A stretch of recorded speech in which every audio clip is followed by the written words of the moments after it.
Gold, trusted gold buyers. మీరు తాకట్టు పెట్టిన బంగారాన్ని విడిపించి ఈ రోజు ఉన్న మార్కెట్ ధరకు కొనబడను. ఒకసారి పెట్టని చూడు జనకి. నువ్వు లేకపోతే బిడ్డ దిక్కులేని అయిపోతుంది. నేను లేకపోయినా పర్వాలేదు, కానీ బిడ్డకు నువ్వు కావాలి. నీకు ఇష్టం లేకపోతే నేను శాశ్వతంగా దూరం అయిపోతాను. కానీ నువ్వు చావడానికి వీల్లేదు, జనకి. కానీ నువ్వు మాకు కావాలి, మాకు నువ్వు కావాలి. నువ్వు లేకపోతే నేను బ్రతకలేదు జనకి, నేను బ్రతకలేదు.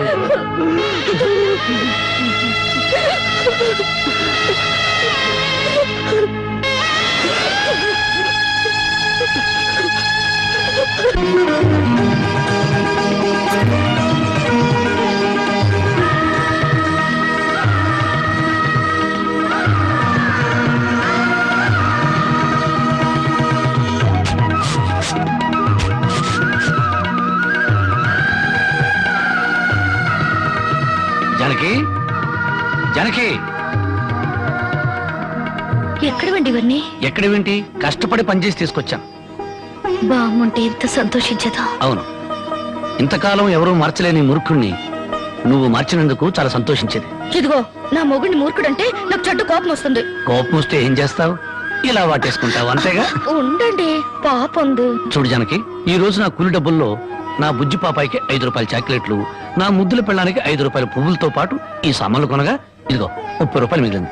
అబ్బా, ఈ లెక్కలన్నీ నాకు చెప్పాలా? మరి నా సంపద నా ముద్దుల పెళ్ళానికి కాకుండా పక్కింటోడి పెళ్ళానికి చెప్పమంటావా? చాలండి, స్నానం చేద్దరు కదా.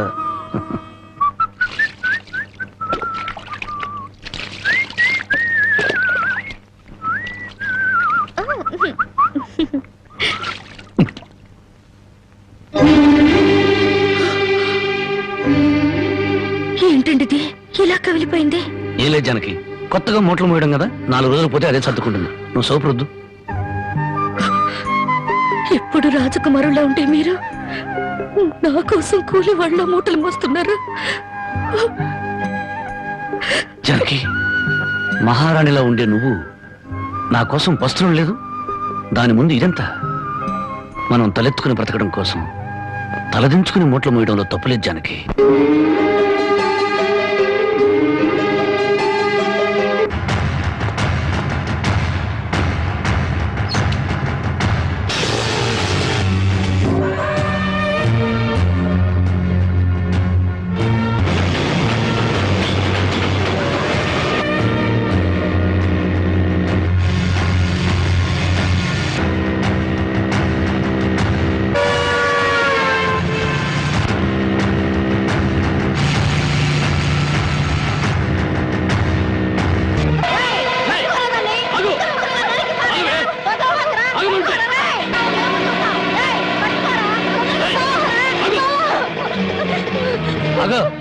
జ్యోతి, ఏం జరిగింది?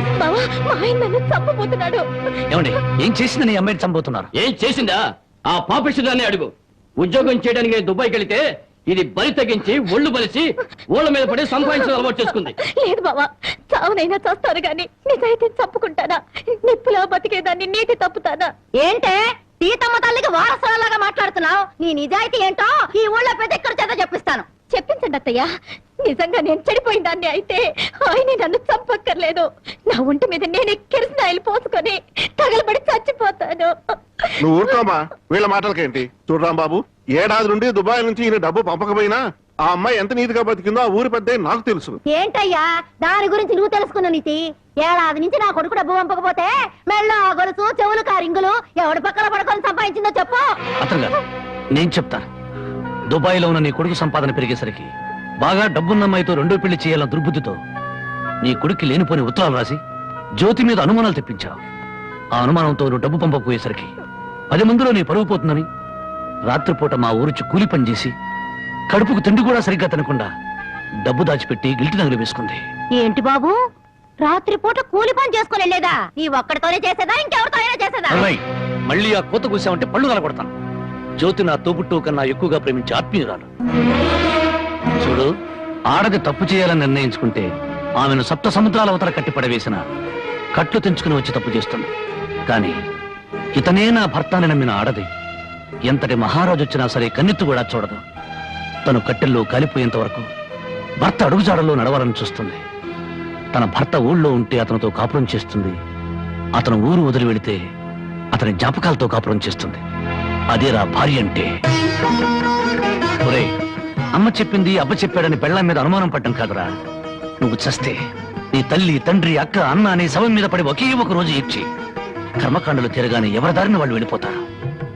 కానీ మొగుడు చనిపోయిన నిమిషం నుండి అన్ని సుఖాలను తన భర్త శవంతో పాటు పూడ్చిపెట్టి తను గట్టిగా మారే వరకు భర్తనే తలుచుకుంటూ ఉండే ఒకే ఒక జీవిరా భార్య అంటే. మగాళ్ళకి మనసు మారుతుంది గానీ ఆడవాళ్ళకి కాదురా. భార్య గుడ్డిపోతురారని చెప్పి ఎందరో మగాళ్ళు రెండో పెళ్లి చేసుకుంటున్నారు. కానీ ఈ భార్య అయినా మొగుడు బిడ్డను పుట్టించలేకపోయాడని చెప్పి రెండో పెళ్లి చేసుకోవడం ఎక్కడైనా విన్నావంటరా? అదేరా భార్య అంటే.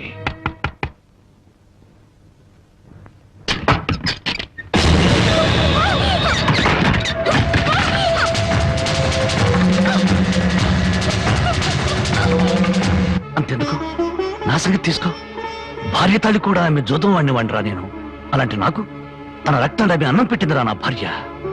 చివరకు ప్రాణాలు తీసుకునేనా సరే నన్ను కాపాడాలనుకుంది. ఆ దేవత సాక్షిగా చెప్తున్నాను, నా మాటమ్మ జ్యోతి అమాయకురాలు.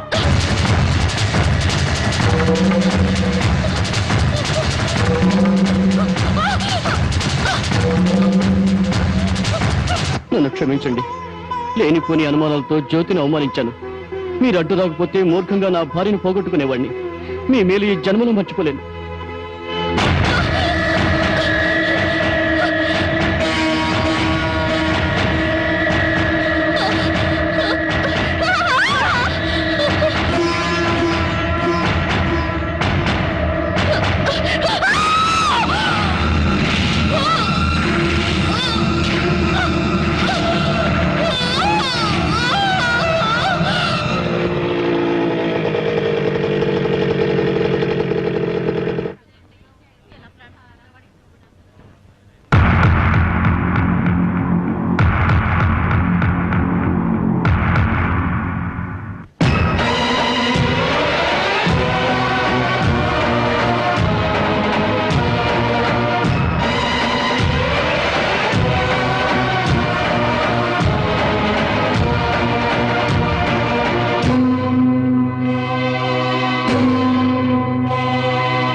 నా కంటి వెలుగు దూరం అయిపోయింది.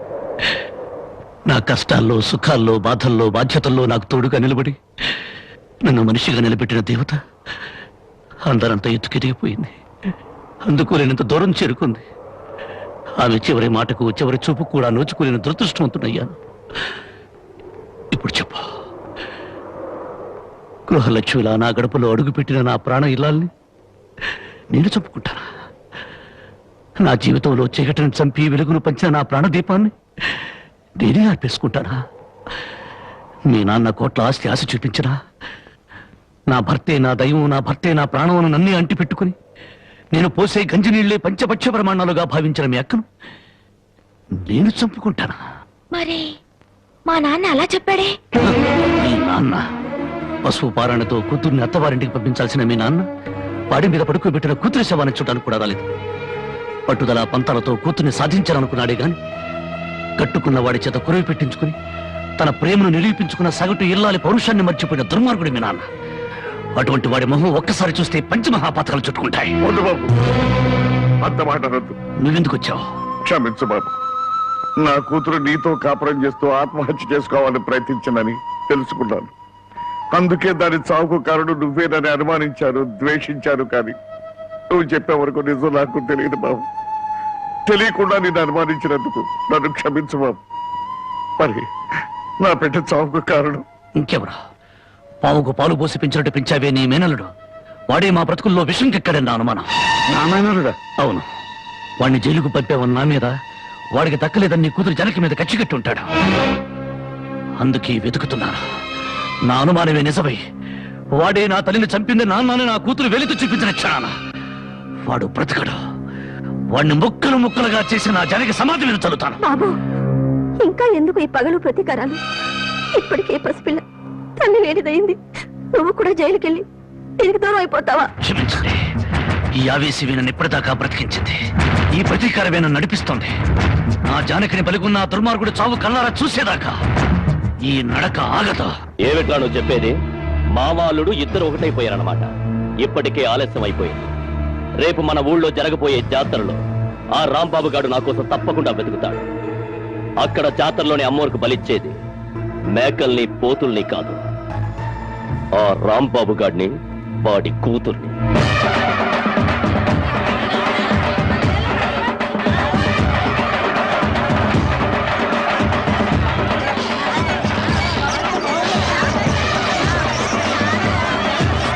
నువ్వు కూడా రంగరాటం తిరుగుతావా?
నా బిడ్డ ఎక్కడ?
డబ్బులేం తగలేదుగా? బాబు, నా ఆస్తి మొత్తం పోసైనా నేను విడిపించుకుంటాను. మనస్ఫూర్తిగా నా అల్లుడుగా చేసుకుంటాను. మావయ్య, జానకితో నిండిపోయిన గుండెలో మరో స్త్రీకి చోట్లేదు. అవునమ్మా, అన్న భార్య తల్లితో సమానం, భార్య చెల్లెలు బిడ్డతో సమానం. నువ్వు నాకు బిడ్డలాంటి దానివి. నీకు నాకంటే మంచి మొగుడొస్తాడు. నా బిడ్డను నీ బిడ్డగా చూసుకో, అదే నా కోరిక.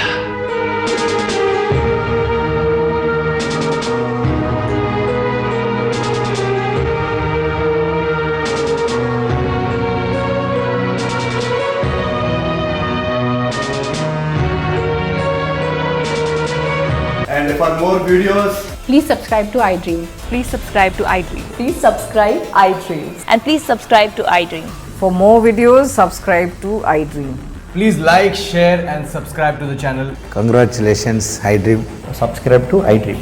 Subscribe to iDream. So subscribe to iDream Media. iDream ki iDream team andarki huge congratulations. Please subscribe iDream Media. Please subscribe to iDream. Subscribe iDream. Please subscribe to iDream. iDream అంటే నా కళల ఛానల్ను సబ్స్క్రైబ్ చేసుకున్న నోరు తిరుగుతలేదు. మీరైతే గంట గుర్తు కొట్టండి. For more such videos, please subscribe to iDream. Subscribe to iDream. Please subscribe to iDream. Please subscribe iDream Media. Please do subscribe to iDream. Please subscribe to iDream Media. For best entertainment and information, please subscribe iDream. And don't forget to subscribe to iDream.